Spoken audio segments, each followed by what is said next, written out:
Today, for ADG Pro, we're taking another trip back to the original Commander Keen trilogy to once again give a game the minimum winning score treatment. Or in other words, what we're trying to do is figure out just how low of a score we can possibly have after successfully clearing each of these three games. Now, I expected this to be somewhat challenging due to the nature of the gameplay, but it actually turned out to be not nearly as difficult as I was expecting, though there were indeed a few bumps along the way. But first, before we can even attempt to tackle this problem, we need to figure out exactly how we're going to play through each episode. Now, episode 1, Marooned on Mars, requires us to find 4 pieces of Keen's Bean with Bacon mega rocket to clear the game. Episode 2, The Earth Explodes, requires us to disable all 8 Tantalus Rays on the Vorticon mothership. And Episode 3, Keen Must Die, simply comes down to finding and defeating the mastermind of this entire ordeal, known as the Grand Intellect. Knowing this, we know that we're going to end up playing through at least 4 full levels in Episode 1, and probably more depending on what levels are getting in our way, at least 8 full levels in Episode 2, and Episode 3 is a wildcard because in theory we only have to do the final boss fight, but it's a matter of figuring out how much of the game we have to play to get there in the first place. This leads into something super important I need to point out right away, in that Episode 1 and 3 have 2 different kinds of map locations, small structures and large structures. Large structures frequently block your way until you clear them, but small structures never block your way. You can just waltz right by them unhindered.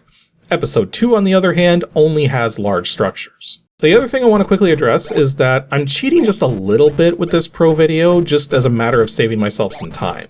In order to properly plan out the routes to take in each game requires mapping out the overworld and the levels, which is very much something anyone is capable of doing, but rather than do that myself, I'm just consulting maps found online. And again, this is just to save myself some time, since the end result is going to be the same either way. Now, if anyone watching wanted to try and figure this all out without maps, or through making their own maps, that definitely is a way to go. So let's start this challenge with Episode 1. Now, taking a quick look at the map of the overworld reveals that a lot of the locations are accessible in any order we want to tackle, though the exact levels which have the mega rocket parts are not clearly marked. Fortunately, I know which levels they are and can highlight them here. Unfortunately, some of the places we need to go are barricaded by this level here, and the very first level we're forced to play also doesn't have a part to collect. Thus, in total, we will be playing 6 full levels out of all 16. Though we also have to consider that in this episode, Keen does not start with the pogo stick, which is grabbed in this level right at the start. And if getting the pogo stick awards any points, then we'll need to consider if the game can even be completed without it, and how that would affect the scoring potentials. Thus, before tackling this challenge properly, I did some preliminary testing to determine what would score any points and what wouldn't.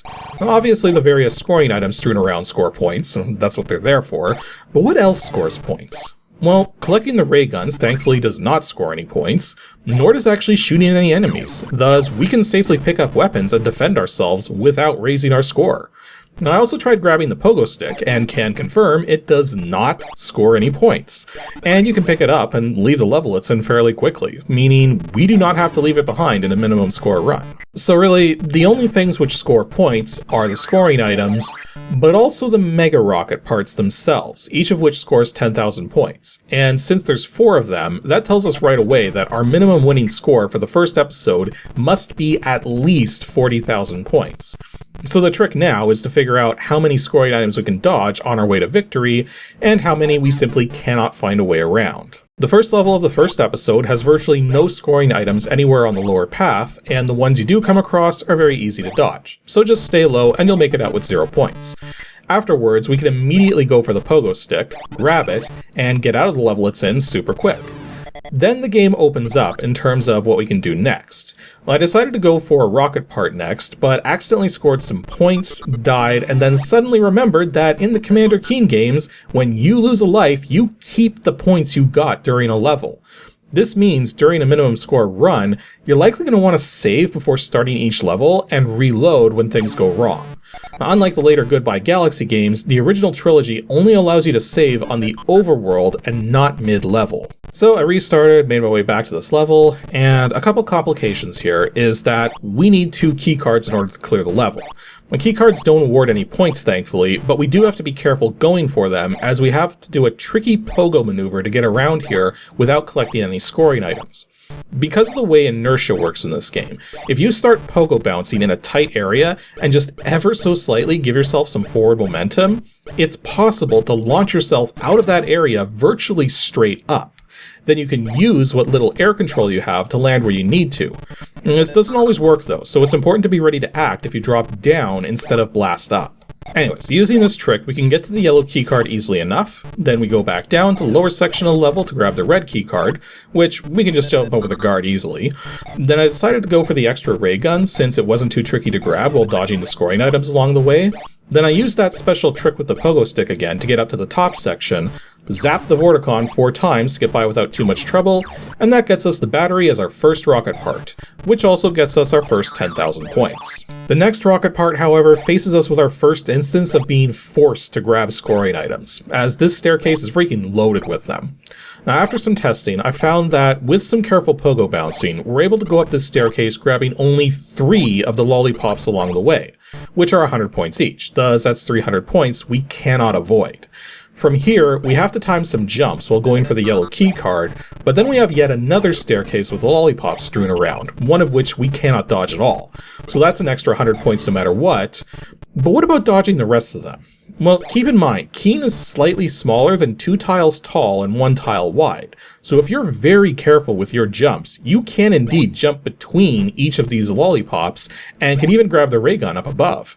It's not pixel precise to do this, but because of how floaty the controls are, it may take some practice depending on how good you are at dealing with the kind of acceleration that's going on. From here we go for the red keycard, head around, and then we have one final staircase near the top of the screen with 6 lollipops present. Well, at first it seemed like none of them were avoidable, but after testing this out for a bit, I found out that only the 4 lollipops in the middle were absolutely impossible to dodge due to the screen boundary at the top. You can get over the left one with a pogo bounce, and the right one with a regular jump. So in total, we've collected 8 lollipops unavoidably for a total of 800 extra points.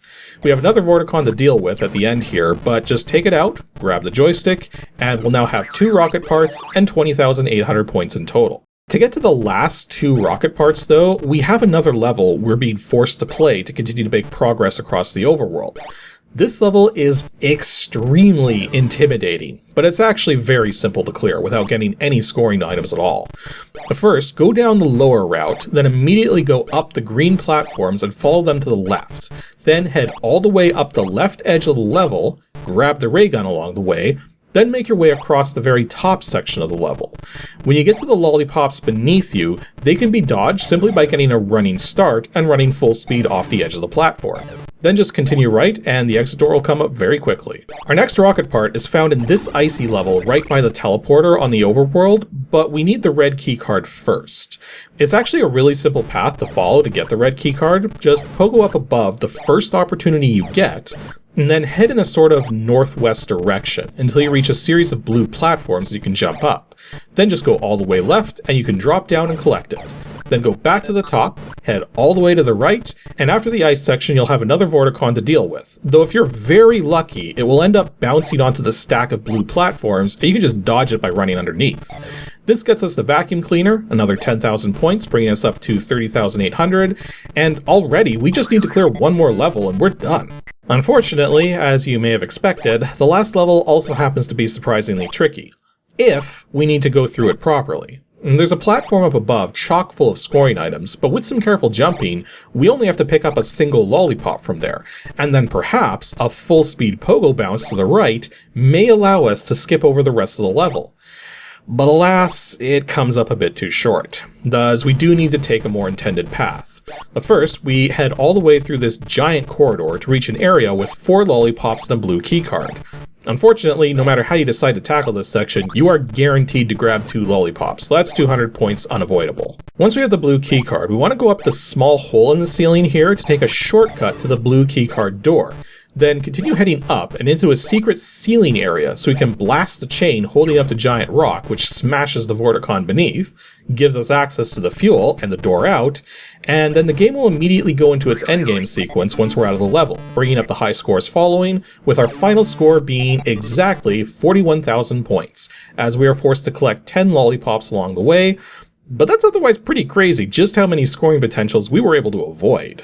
Episode 2 is a bit more intimidating to deal with since we have 8 Tantalus Rays to destroy, plus to gain access to the entire mothership. In order to reach all the levels of Tantalus Rays, we need to clear 2 additional levels, meaning we have to play over half of the episode, 10 out of its 16 levels.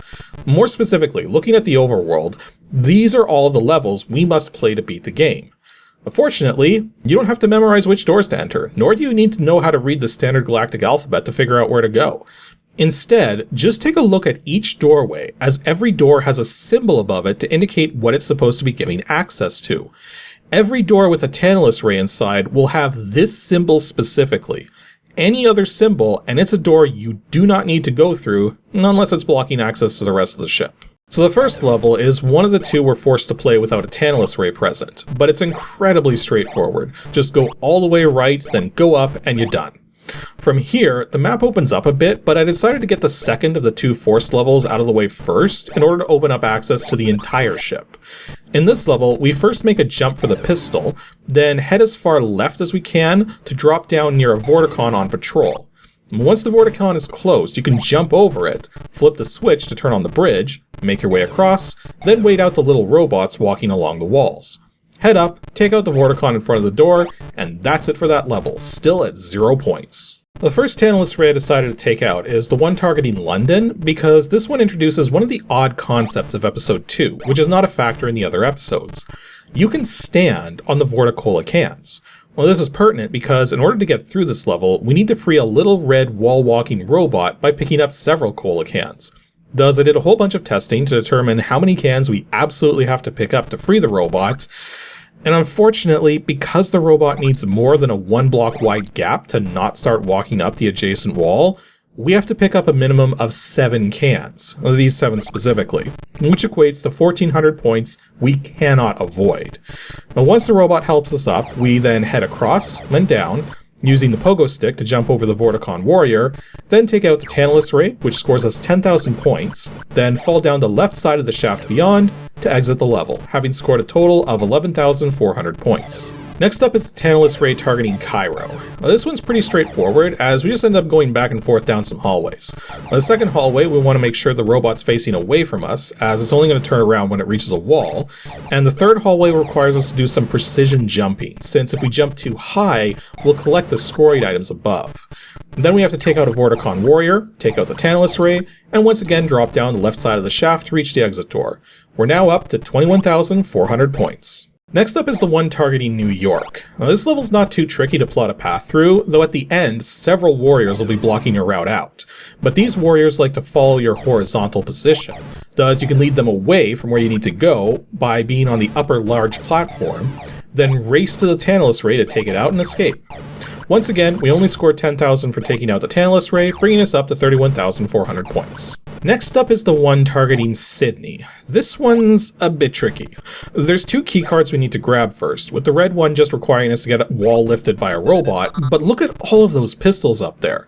It might be possible to grab them using the other wall-walking robot as a pogo boost, but I didn't feel like attempting it, and the way around forces us to grab more than one scoring item. So instead, I set my sights on the other key card we need to get, which is acquired in the top right area beyond this matrix of windows and chocolate bars.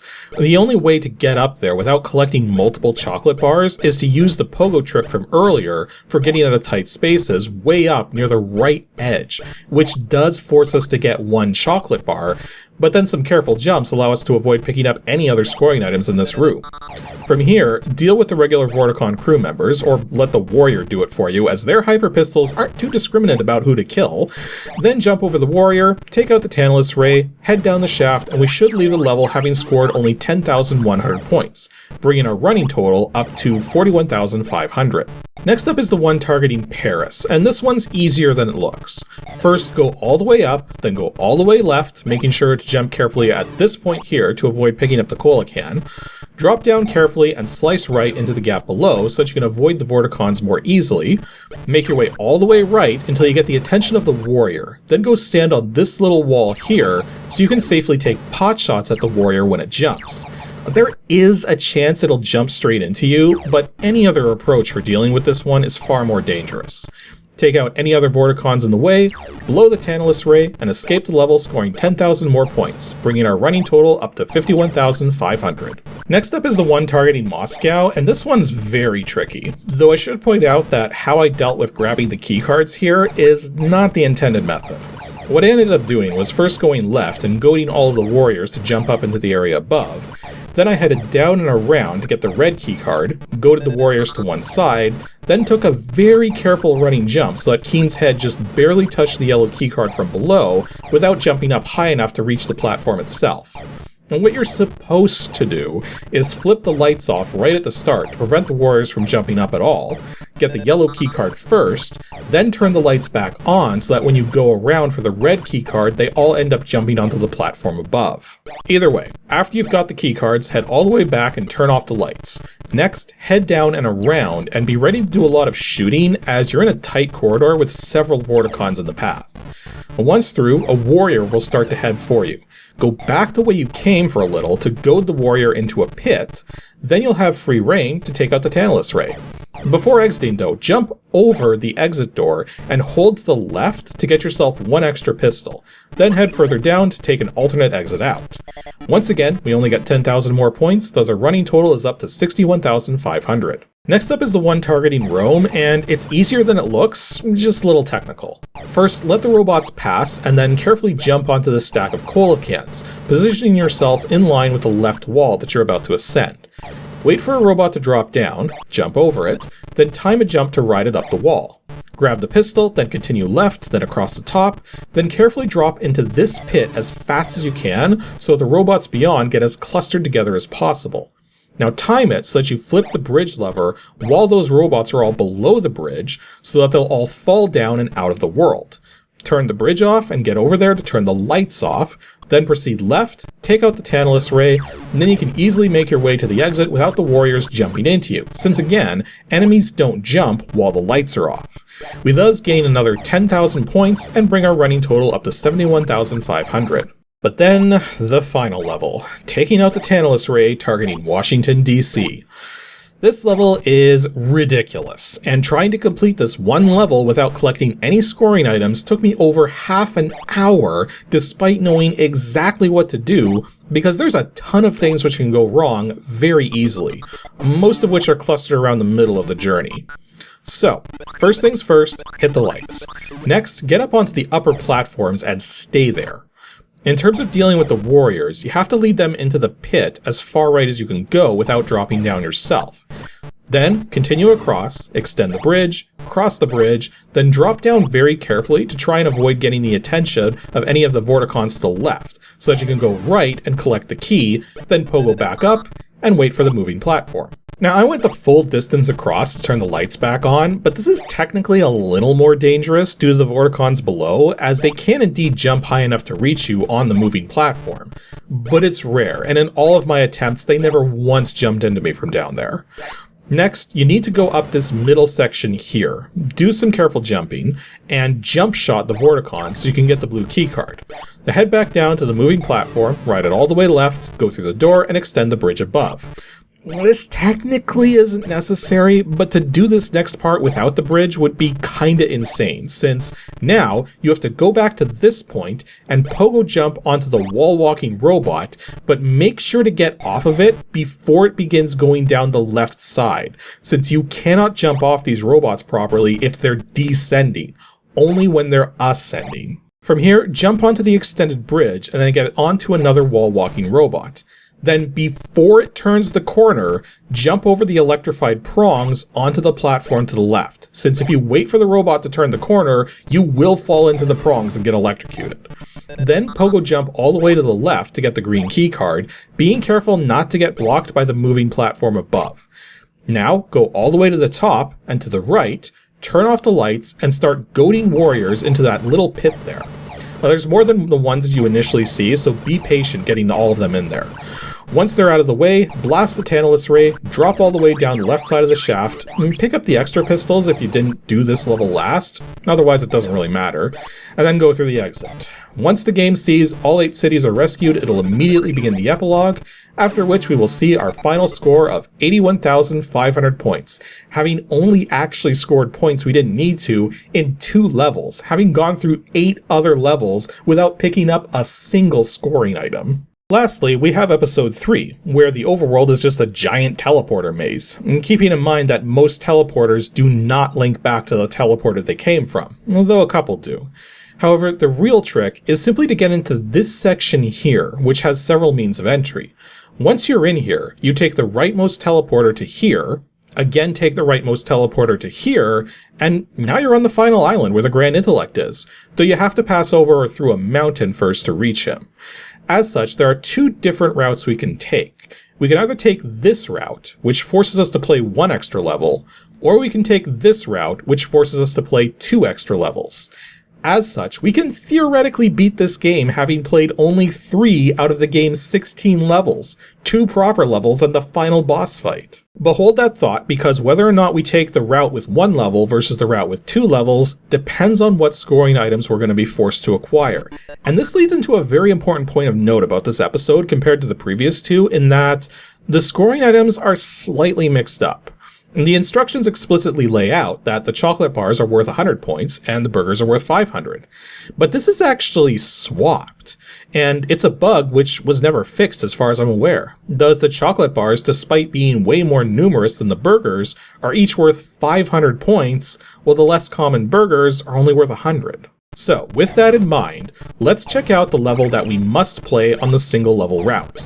After picking up some ammo on the rooftops, we come across a building we must go through, which forces us to grab a can of cola, so that's 200 unavoidable points right there. Then we proceed across the rooftops again and come to this building here where we need to make a choice. We can either grab a key and go through a keycard door, or go up a special route which lets us skip the door, but forces us to grab 2 pieces of cake, which are 1,000 points each.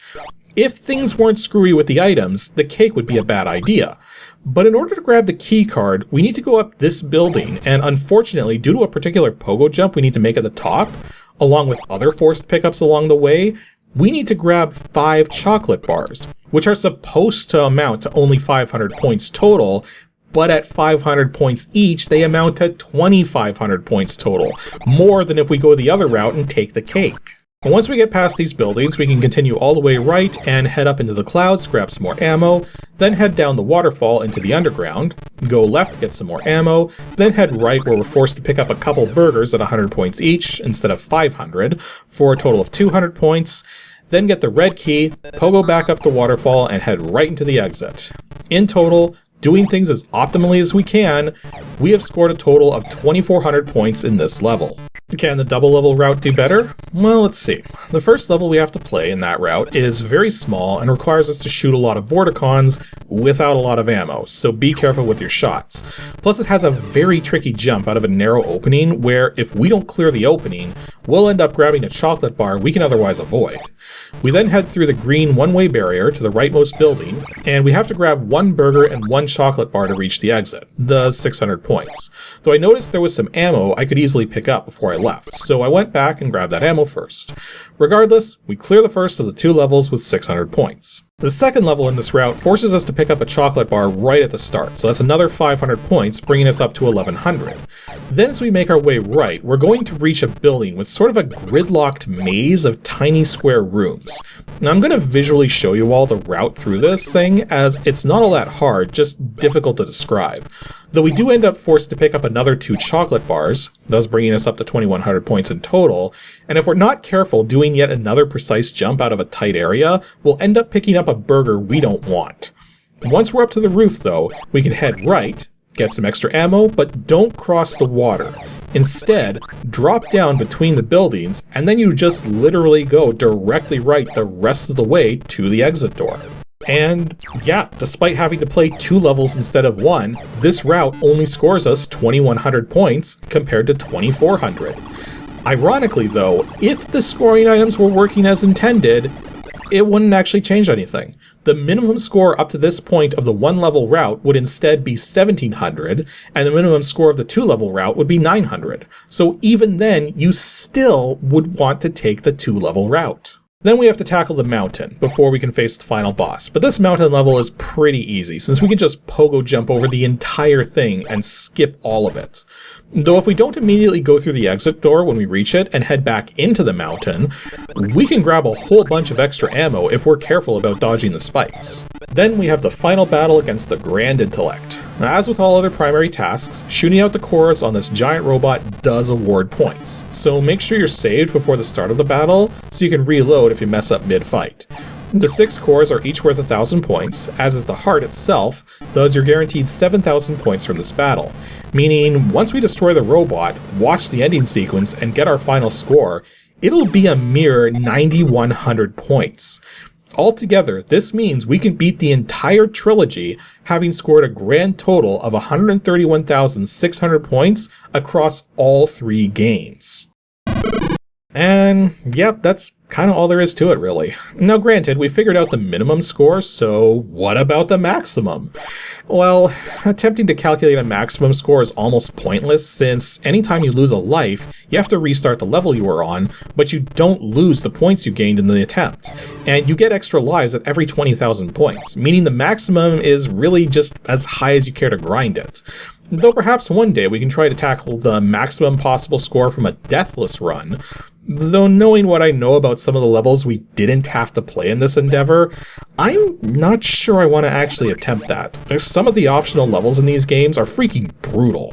Anywho, that'll be all for today's ADG Pro video. Next up, 2 Saturdays from now on September 7th will be a filler video, and this time around I intend to talk about a particular modern indie title that I've gotten a lot of playtime out of, which I want to bring some attention to. So be sure to stay tuned to see which game it is, and to see if maybe it's worth your time too.